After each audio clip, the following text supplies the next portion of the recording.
Hello everyone, मैं genuine आपका बहुत बहुत स्वागत करता हूँ अपने ऑनलाइन प्लेटफॉर्म पे। जो बच्चे जेई 2024 के लिए प्रिपरेशन कर रहे हैं, उन बच्चों का जो आपका जेई मेन 2024 फर्स्ट अटेम्प्ट के अंदर पिछले साल के मुकाबले फर्स्ट अटेम्प्ट के अंदर नंबर ऑफ रजिस्ट्रेशन जो है वो ज्यादा हुए हैं अब की बार, और आपके पास अभी तक लास्ट डेट पड़ी है। तो आप मान के चल सकते हो कि अभी भी कुछ ना कुछ और भी रजिस्ट्रेशन आने वाले हैं। लास्ट टाइम में कुछ ज्यादा ही आते हैं। तो भी इस केस में आप बोल सकते हो कि जो कंपटीशन है वो देखो यार इंक्रीज तो होगा, क्योंकि नंबर ऑफ अगर कैंडिडेट बड़े हैं तो उस केस में आपका कंपटीशन भी इंक्रीज होता है। तो आपको बहुत ही अच्छे तरीके से प्रिपरेशन करनी है।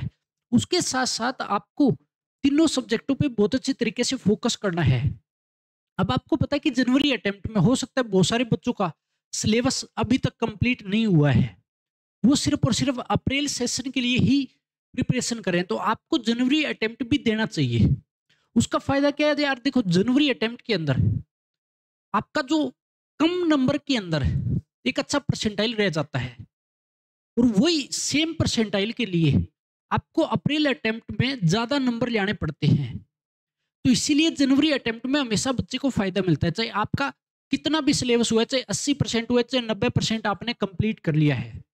अब आपको क्या करना है कि प्रीवियस ईयर क्वेश्चन आप लगाइएगा जितना आपका सिलेबस हुआ है, और अपने जितना भी काम आपने जहां से भी किया है, नोट्स या कोई भी बुक आपसे आपने तीनों सब्जेक्टों की पढ़ी है, उस पर पूरा का पूरा फोकस कीजिएगा, रिवीजन कीजिएगा। क्योंकि अब आपके पास जो टाइम बचा है वो अगर आप नई चीज पढ़ने के लिए जाओगे तो आपको कहीं ना कहीं उस चीज का नुकसान हो सकता है।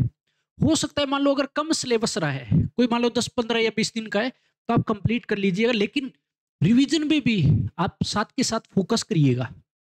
और साथ में आपको टेस्ट सीरीज, इस चीज पे मैं बार बार बोलता हूं कि आपको टेस्ट पे जरूर ध्यान देना चाहिए। क्योंकि जब तक आप टेस्ट नहीं लगाओगे तो आपको तैयारी का पता नहीं लगेगा कि आपका स्कोर क्या चल रहा है और आपको किस चीज में इंप्रूवमेंट की जरूरत है। तो इसलिए टेस्ट लगाइएगा, और टेस्ट के साथ साथ जो भी आपने टेस्ट दिया उसका सॉल्यूशन जरूर कीजिएगा, ताकि आपका जो भी कॉन्सेप्ट वीक है वो वहां से आपका बहुत अच्छा बन जाएगा, आप उस चीज को भूल नहीं पाओगे। तो इसीलिए अगर आपका अब की बार कुछ ना कुछ कंपटीशन जो है वो इंक्रीज होगा, लेकिन आपको घबराना नहीं है, आप तैयारी बहुत अच्छे से करिएगा। तो आप तैयारी करते रहिए, उसके साथ साथ हर चीज पे आपको फोकस करना है।